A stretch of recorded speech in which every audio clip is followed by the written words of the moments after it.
रविवार का दिन था। आज सचिन और सुजॉय दोनों की ही छुट्टी थी। दोनों अभी-अभी हॉल की सफाई कर वहीं सोफे पर पसर गए थे। घर में ले देकर 3 जीव ही तो रहते थे। सचिन, उसकी पत्नी संध्या और शादी लायक बेटा सुजॉय, जो गवर्नमेंट जॉब में था। एक बेटी भी है, खनक, जिसकी 4 महीने पहले शादी हो चुकी है। फिलहाल वो अपने ससुराल में है। काम वाली छुट्टी पर है, इसलिए सचिन और सुजॉय संध्या की मदद कर रहे हैं। संध्या रसोई में काम में लगी है, इसलिए सचिन और सुजॉय ने मिलकर साफ सफाई का जिम्मा उठा लिया। इधर संध्या रसोई में फटाफट नाश्ता तैयार कर रही थी। सुबह के 10 बज चुके थे। नाश्ता तैयार कर प्लेट में लगाकर संध्या बाहर लेकर आई। अभी तीनों मिलकर नाश्ता करने ही बैठे थे कि इतने में बेटी खनक अकेली ही घर पर आ गई। उसे इस तरह अकेले देखकर जहां सचिन बहुत खुश हुआ, वहीं संध्या का दिमाग ठनक गया। अरे बेटा, तू इस समय अचानक अकेली ही आई है? अक्षय जी नहीं आए? संध्या जी ने पूछा तो खनक बिफर पड़ी। क्या मम्मी, मैं अपने घर नहीं आ सकती? ये मेरा घर नहीं है क्या? और ज़रूरत है क्या मैं किसी के साथ ही आऊं? अकेली भी तो आ सकती हूँ। उसकी बात सुनकर सचिन ने कहा, क्या संध्या, तुम भी? बेटी आई है, उसकी तो खुशी हो नहीं रही है, उल्टे उससे 10 सवाल पूछे जा रही हो। जरा फटाफट से बेटी के लिए भी नाश्ता लेकर आओ। फिर खनक से, आ बेटा, बैठ तू मेरे पास, आज हम मिलकर नाश्ता करेंगे। सचिन की बात सुनकर संध्या रसोई में नाश्ता लेने गई। नाश्ते की प्लेट लगाते लगाते उसके दिमाग में कई सवाल चल रहे थे। बेटी की शादी 4 महीने पहले ही हुई है। अब तक कितनी बार वो घर पर आ चुकी है, पर इस पिता के दिमाग में तो यह चीज बैठती ही नहीं। हर बार किसी न किसी छोटी मोटी बात पर लड़ झगड़ कर आ जाती है और सचिन हर बार अपनी बेटी का सपोर्ट करता है। सचिन शुरू से ही खनक और सुजॉय में से खनक को बहुत ज़्यादा चाहता था, और खनक, वो तो बिल्कुल पापा की परी बनी बैठी है। जिस चीज़ के लिए कह दे, सचिन उसकी हर इच्छा पूरी करता। एक बार सुजॉय के लिए कोई चीज़ न आए, लेकिन खनक के लिए तो कैसे भी करके आएगी जरूर। माना कि सचिन अपनी बेटी से बहुत प्यार करता है, लेकिन इसका मतलब यह थोड़ी ना है कि उसके गलत में भी उसका साथ दे। जब शादी होकर ससुराल गई थी तो उसके ठीक 7 दिन बाद ही नाराज होकर आ गई थी, और बहाना क्या बनाया था कि दहेज में दिया सोफा इन लोगों ने मेरे कमरे में नहीं रखा। और सचिन इतने महान पिता कि अपनी बेटी के पक्ष में जाकर उसके ससुराल वालों से लड़ने को तैयार हो गए। इतना भी दिमाग नहीं लगाया कि खनक के कमरे में जगह बची ही कहाँ है। कोई और होता तो रिश्ता तो इतनी छोटी सी बात पर ही टूटने की बात आ जाती। वो तो खनक के ससुराल वाले इतने अच्छे थे कि उन लोगों ने खनक का कमरा ही बदल दिया, जिसमें जगह भी अच्छी थी और सोफे उसमें रखने में आ गए। कितनी सब शर्मिंदगी हुई थी संध्या को कि खनक ने अपनी नई नई शादी में छोटी सी बात के लिए बतंगड़ बना दिया। हर बार कोई ना कोई बहाना करके घर आ जाती। कभी कहती कि घर का सारा काम मुझसे करवाते हैं, तो कभी कहती घर में नौकर नहीं है। कभी कहती कि वीकेंड पर अक्षय घुमाने नहीं लेकर जाता, तो कभी कहती कि मेरे कमरे में टीवी नहीं लगा रखा। कभी कहती कि ननंद पर बेवजह खर्चा करते हैं। कभी क्या बहाना तो कभी क्या बहाना। जब संध्या ने अकेले में अक्षय से बात की तो अक्षय ने कहा, मम्मी जी, मुझसे तो खनक कहती है कि मुझे पापा की याद आ रही है, उनसे मिलना है, इसलिए मैं लेकर आ जाता हूँ, और यहाँ आकर यह इस तरह की बातें करती है। इसे जो भी समस्या है ये हमें सीधा सीधा बोले ना, तो उसका कोई सॉल्यूशन भी निकले।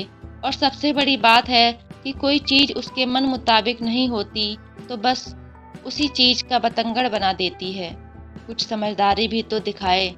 बस ये यहाँ आकर बोलती है और पापा जी हमसे लड़ने को तैयार हो जाते हैं। कितनी शर्मिंदगी होती है मम्मी पापा को और मुझे। आखिर मैं भी इकलौता बेटा हूँ। मेरे माता पिता को मुझसे भी तो उम्मीद होगी। इकलौती बहन है, वो भी मुझसे छोटी।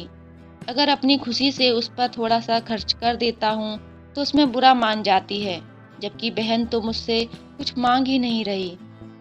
मेरी शादी के लिए मेरे माता पिता ने कर्जा लिया था, तो क्या उस कर्ज को चुकाने की जिम्मेदारी मेरी नहीं थी? लेकिन वो ये समझती नहीं।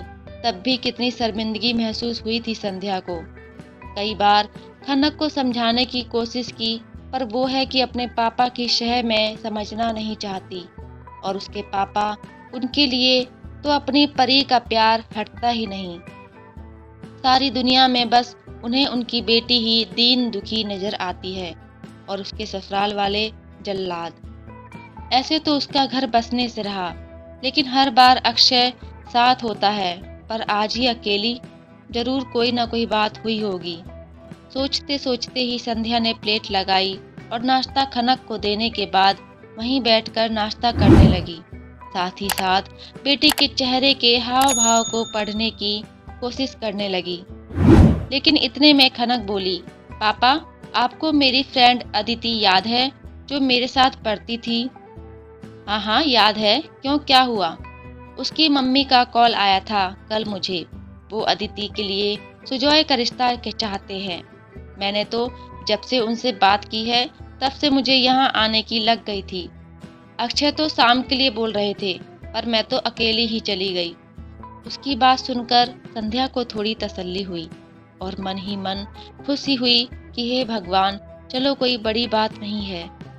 अरे पर वो तो बहुत अमीर लोग हैं, उन्हें तो एक से बढ़कर एक रिश्ते मिल जाएंगे। फिर वो यहाँ शादी क्यों करना चाहते हैं? संध्या ने थोड़ा शक जताते हुए कहा, क्या मम्मा, आप भी अमीर हैं तो क्या हुआ? सुजॉय में क्या कमी है? अच्छी खासी गवर्नमेंट जॉब है। इसके लिए तो एक से बढ़कर एक रिश्ते आएंगे ही ना। अच्छा खासा दहेज देने को तैयार है, और आपको पता है, उसके पापा उसकी हर ख्वाहिश पूरी करते हैं।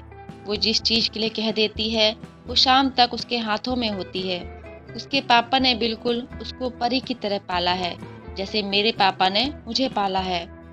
खनक अपने पापा के गले में हाथ डालते हुए बोली, मुझे किसी पापा की परी को अपने घर की बहू नहीं बनाना। संध्या जी ने कहा, तो सब हैरान हो उनकी तरफ देखने लगे। क्यों मम्मा, इतना अच्छा रिश्ता तो है, क्यों मना कर रहे हो? कोई बेटी के पापा उसे इतना प्यार करते तो इसमें गलत क्या है?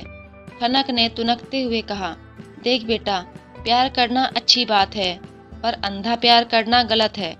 मुझे ऐसी कोई आफत अपने घर में नहीं लानी जिसके कारण कल को मुझे शर्मिंदा होकर सिर झुकाकर बैठना पड़े।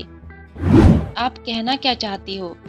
मुझे तेरे सास ससुर और तेरे पति का चेहरा अच्छे से याद है, जब उनके घर में एक पापा अपनी परी के लिए लड़ने के लिए पहुंचते हैं, बिना यह सोचे कि उनकी परी भी गलत है।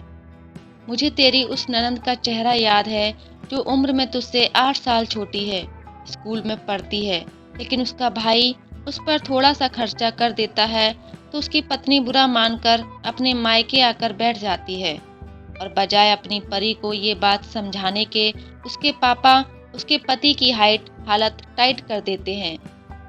मुझे तेरे उस पति का चेहरा बहुत अच्छे से याद है, जिसकी पत्नी उसकी पत्नी ना होकर अभी तक अपने पापा की परी बनी हुई है।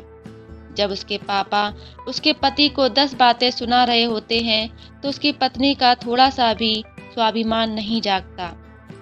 संध्या की बात सुनकर सचिन बोला, क्या बकवास कर रही हो तुम? मेरी बेटी पर बैठे बैठे कटाक्ष कर रही हो। सच हमेशा कटाक्ष ही लगता है। यही बात तो आप हर बार कहते हो अपनी बेटी के ससुराल वालों से। इससे पहले कि सचिन या खनक कुछ कहते, सुजॉय ने कहा, हाँ, मुझे भी पापा की परी नहीं चाहिए। मुझे ऐसी पत्नी चाहिए जो मेरे कदम से कदम मिलाकर चल सके, मेरे घर को अपना घर समझ सके, मेरे मम्मी पापा को अपने मम्मी पापा समझ सके। इस तरह की बार बार की टेंशन तो मुझे भी नहीं चाहिए। एक तो मेरी बेटी तुम्हारे लिए रिश्ता ढूंढ कर लाई है, और ऊपर से तुम। जाने दीजिए पापा, सही तो कह रहे हैं मम्मी और सुजॉय।